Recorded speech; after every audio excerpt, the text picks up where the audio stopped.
Un encuentro con su palabra, porque secase la hierba, marchitase la flor, mas la palabra de Dios permanece para siempre.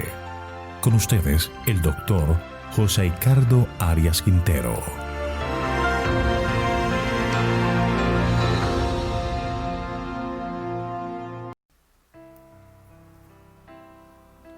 Vamos a estudiar Ezequiel capítulo 14. Para ello vamos a orar. Amante y bondadoso Dios, agradecidos estamos contigo por todas las bendiciones otorgadas. Te agradecemos, Señor, porque nos permites acercarnos a ti a través de la oración y pedimos que nos bendigas en el estudio de tu palabra, que derrames el poder de tu Santo Espíritu sobre nuestra vida para que el mensaje pueda llegar a nuestro corazón y hacer los cambios necesarios que necesitamos para crecer en la fe. Gracias por escucharnos, te lo pedimos todo en el nombre de Jesús. Amén. Ezequiel 14 nos dice que representantes calificados de los exiliados, conmovidos por las predicciones de Ezequiel sobre la destrucción de Jerusalén, vinieron a tener una entrevista con el profeta, quizás con la inquietud de cómo Dios iba a permitir la destrucción de Jerusalén, la ciudad amada. En este capítulo se habla de la responsabilidad individual de ser auténticos hijos de Dios. Estos ancianos vinieron a escuchar al profeta, pero su corazón estaba al servicio de otro poder. Este capítulo es una invitación a evaluar lo que está en nuestro corazón. El Señor envía un mensaje directo a los ancianos que vinieron al profeta, versículos 1 al 5. Leamos los versículos 1 al 3. Algunos hombres de los ancianos de Israel vinieron a mí y se sentaron delante de mí. Entonces vino a mí palabra del Señor diciendo: Oh hijo de hombre, estos hombres han erigido sus ídolos en sus corazones y han puesto delante de sus rostros aquello que los hace caer en la iniquidad. ¿Habré yo de ser consultado por ellos? En el cautiverio algo de la jerarquía y costumbres de Israel se conservaban. Estos ancianos, como lo dice la Nueva Versión Internacional, jefes de Israel, eran personas influyentes, quizás las personas a las que se les consultaba para resolver algún problema o recibir alguna orientación. Estos hombres influyentes vinieron a visitar a Ezequiel. No le hacen ninguna petición, solo le visitan a ver si Dios tiene algo que decirles. El Señor, que lo sabe todo, que lo conoce todo, sabe que estos hombres en su corazón, en lo más profundo de su ser, son idólatras. Ellos desean adorar a los ídolos que dejaron en Jerusalén. Leamos el versículo 3. Dime, Ezequiel, ¿cómo voy a darles un mensaje a estos hombres si no piensan más que en hacer lo malo y en adorar a esos ídolos malolientes? Esto es en la traducción del lenguaje actual. Estos hombres que vienen a buscar el consejo, a ver qué es lo que deben hacer, realmente no hay interés verdadero en hacer la voluntad de Dios. Por eso el Señor les envía un mensaje de reprensión que podemos leer en los versículos 4 y 5. Por tanto, háblales y diles que así ha dicho el Señor Dios: a cualquier hombre de la casa de Israel que haya erigido sus ídolos en su corazón, que hayan colocado delante de su rostro aquello que lo hace caer en la iniquidad y que luego acuda al profeta, yo el Señor me dignaré responderle como merece la multitud de sus ídolos, a fin de prender a la casa de Israel en su propio corazón, porque todos ellos se han apartado de mí por causa de sus ídolos. Nadie puede esperar conocer plenamente lo que Dios quiere que haga a menos que su propio corazón esté verdaderamente sometido a la voluntad divina. Esto ocurre porque el corazón que no ha sido regenerado, no regido por el Espíritu Santo, no puede entender las cosas de Dios. Si Dios les imparte un mensaje, ellos lo pueden entender mal, lo pueden tergiversar, pues los hombres creen solo lo que quieren creer. Dios nunca va a forzar la voluntad humana. Permite que estos seres voluntariosos se aferren a sus engaños. El objetivo divino del castigo que van a recibir es buscar en ellos el reconocimiento de su pecado, el arrepentimiento. ¿Hay posibilidad de salvarlos? Claro que sí, y Dios desea su salvación. Así que los hace pasar por una prueba terrible para que ellos puedan tener la oportunidad de reconocer su falta y pecado y arrepentirse, y el Señor estará listo para perdonarlos.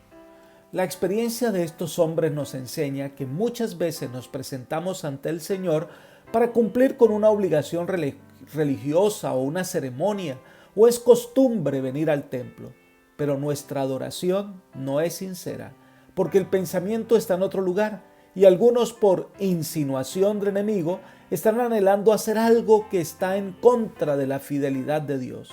Este tipo de adoración no es aceptable a Dios. Dios desea que vengamos con corazones sinceros. A veces el Señor permite las pruebas para que podamos reconocer nuestras deficiencias y tengamos la oportunidad de buscar al Señor de corazón. Entonces el Señor hace un llamado, pero también una advertencia. Leamos los versículos 6 y 7. Por tanto, di a la casa de Israel que así ha dicho el Señor Dios: arrepiéntanse y vuélvanse de sus ídolos, aparten su rostro de todas sus abominaciones, porque cualquiera de la casa de Israel o de los extranjeros que residen en Israel, que se hayan apartado de en pos de mí, que hayan erigido sus ídolos en su corazón, que hayan colocado delante de su rostro aquello que lo hace caer en la iniquidad, y que luego acuda al profeta para consultarle acerca de mí, yo, el Señor, le responderé por mí mismo. El Señor hace un llamado: convertíos y volveos. Es decir, den media vuelta y vengan a mí de corazón. Apártense del camino del mal, aparten el rostro de sus abominaciones, y el Señor está dispuesto a perdonar y restaurar. No puede haber esperanza para Israel si solo hay en él una reforma exterior. La nación tendrá que enfrentarse con el que escudriña los corazones, el cual puede aceptar como único arrepentimiento aquel que alcanza hasta lo más recóndito del alma. Pero además, el Señor le dice que el judío como el extranjero que reside en ellos, que habían compartido la luz y los privilegios que le habían sido confiados a Israel, y serán tenidos por culpables como los israelitas. Entonces Dios les advierte, versículo 8, pondré mi rostro contra aquel hombre, lo pondré por señal, por escarmiento, y lo eliminaré de en medio de mi pueblo, y sabréis que yo soy Jehová. Dios sacará a luz lo que ha estado oculto, y Dios rechazará a tal persona y servirá de advertencia para el resto del mundo. Pero el pueblo no quiere aprender ni de su propia experiencia ni de lo que le ha pasado a los demás. Entonces su fin será la destrucción. Eso pasa en nuestros días también. Dios envía mensajes de diversas maneras para llamarnos al arrepentimiento, y muchas veces a través del resultado de una conducta en contra de Dios puede ilustrar lo que puede ocurrirle a un pecador, pero no quieren aprender en la experiencia de otro, ni quiere escuchar las amonestaciones divinas. Entonces, su desviación es terrible y su destrucción inminente. En los versículos 9 al 11, el Señor dice qué es lo que le pasará cuando el hombre con corazón impío consulta a un falso profeta. Leamos los versículos 9 al 11. En cuanto al profeta que sea inducido y hable algo, yo, el Señor, habré inducido a tal profeta. Extenderé mi mano sobre él y lo eliminaré de en medio de mi pueblo Israel. Ellos cargarán con su iniquidad, como la iniquidad del que consulta, así será la iniquidad del profeta, para que los de la casa de Israel no se desvíen más de en pos de mí, ni se contaminen más con todas sus transgresiones. Así ellos serán mi pueblo, y yo seré su Dios, dice el Señor Dios. Aquí se refiere a los falsos profetas cuyas prácticas han sido condenadas por el profeta. El Señor permite que el profeta impío sea engañado. A veces se dice en la Biblia, Jehová endureció el corazón del faraón, o en el caso de Saúl, que era atormentado por un espíritu maligno de parte de Jehová. Pero no debemos entender estas afirmaciones de que Dios es el autor del mal y del engaño, sino que simplemente las personas que rechazan de corazón la influencia del Espíritu de Dios le da la espalda al Señor. pues Dios simplemente entrega a las personas a sus propios engaños y permite que el pecado traiga su propio resultado, que es la muerte. Pero lo que el Señor quiere es que entendamos que nos perderemos es por nuestra propia decisión. Leamos Oseas capítulo 13, versículo 9. Te perdiste, oh Israel, mas en mí está tu ayuda. El pecador ocasiona su propia destrucción por causa de su propia impenitencia. Una vez que la persona deja de prestar atención a las invitaciones, las reprensiones y las advertencias del Espíritu de Dios, su conciencia comienza a cauterizarse y cuando vuelve a recibir la advertencia le resulta más difícil obedecer que antes. Es como una persona enferma que se niega a tomar la medicina para sanarse. Dios es el médico de los médicos, el Salvador, la única solución. Rechazar a Cristo es rechazar la vida y traer como consecuencia la muerte. Y es lo que ocurrirá al profeta falso y al que lo consulta. Pero en este caso, si Dios permite esta realidad, es con el objetivo de salvar a Israel, porque Dios todavía ofrece esperanza y salvación a su pueblo.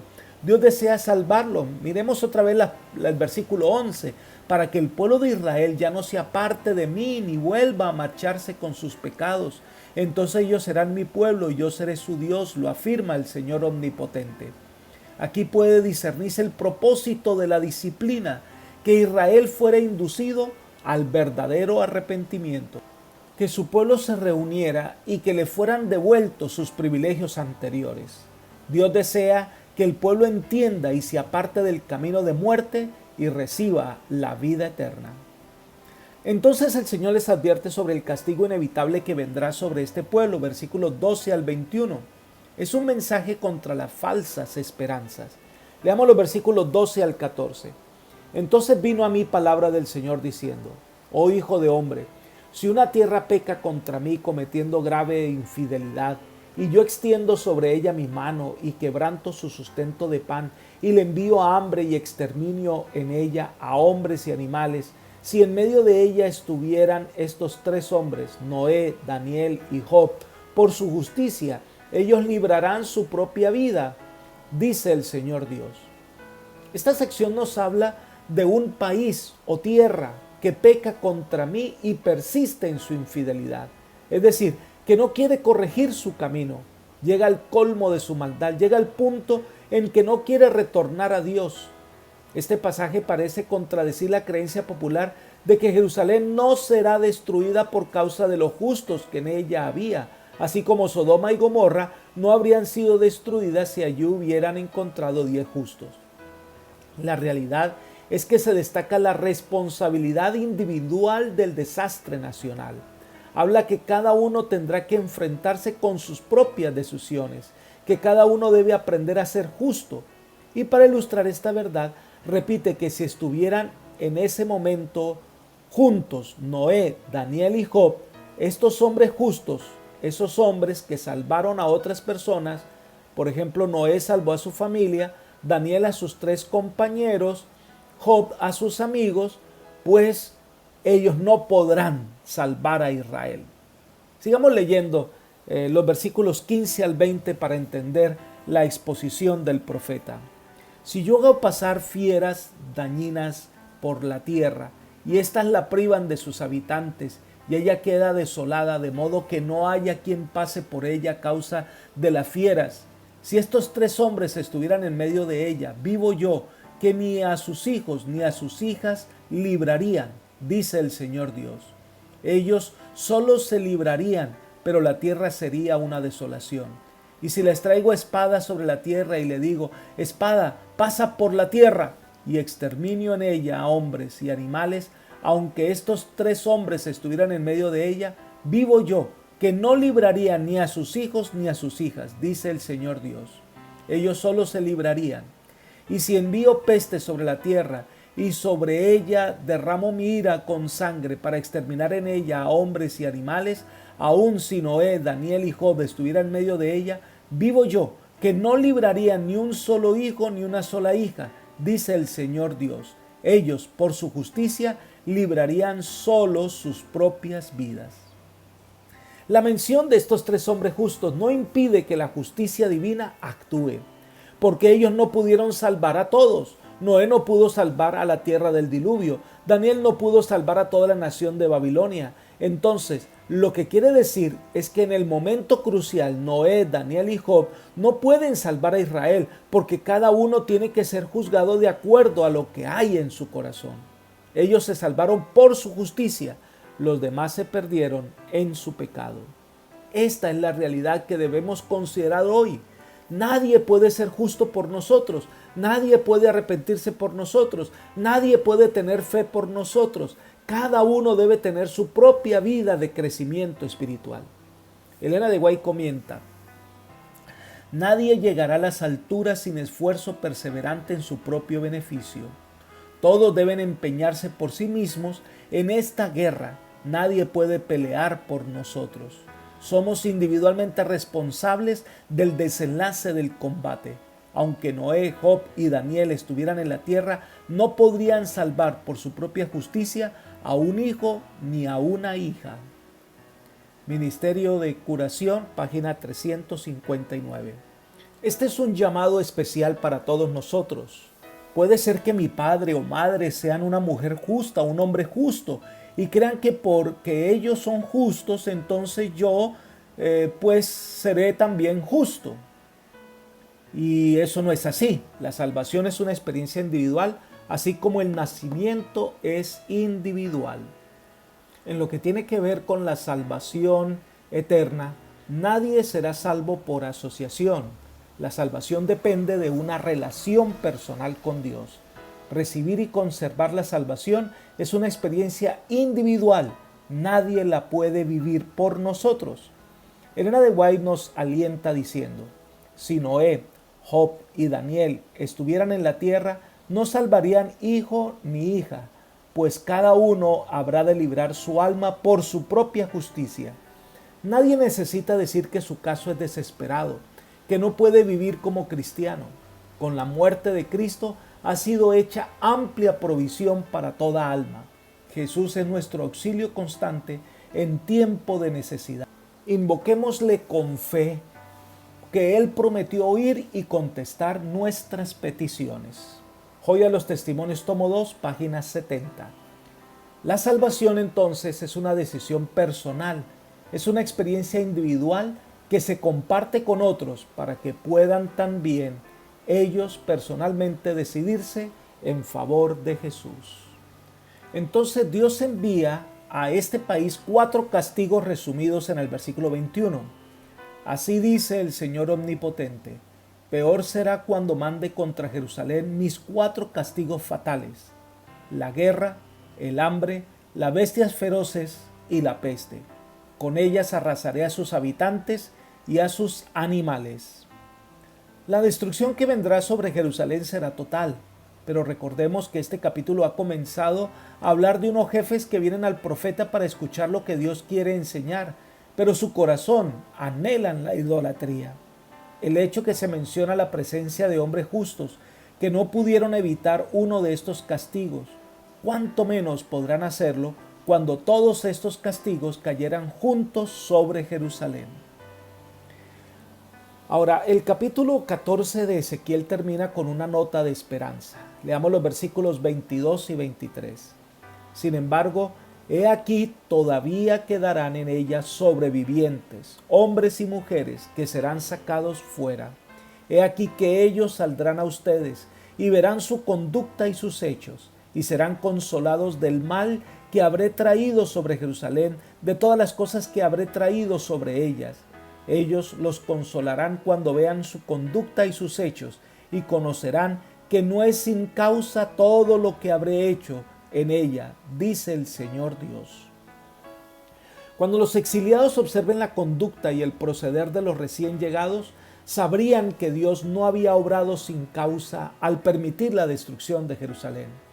Hay un remanente fiel que entenderá que este castigo de Dios, más que una venganza, fue una disciplina correctiva.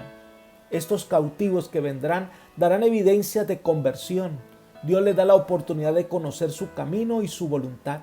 Llegarán a entender que el amor de Dios es grande y que desea salvarlos a todos. Este es un llamado a volver al Señor. Apreciados amigos y hermanos, hoy el Señor nos da la misma elección y las mismas oportunidades para conocer, amar y servirle de todo corazón. Seguir los caminos del Todopoderoso es la mejor decisión que podamos hacer. Dejemos el pecado, dejemos de acariciar el mal y vengamos a Jesús, que está dispuesto a perdonar, salvar y restaurar. Por eso mi invitación hoy es que hoy aceptes a Cristo como tu Salvador personal y le des la oportunidad de cambiar el rumbo de tu existencia. Que el Señor te acompañe hoy. Es mi oración. Amén.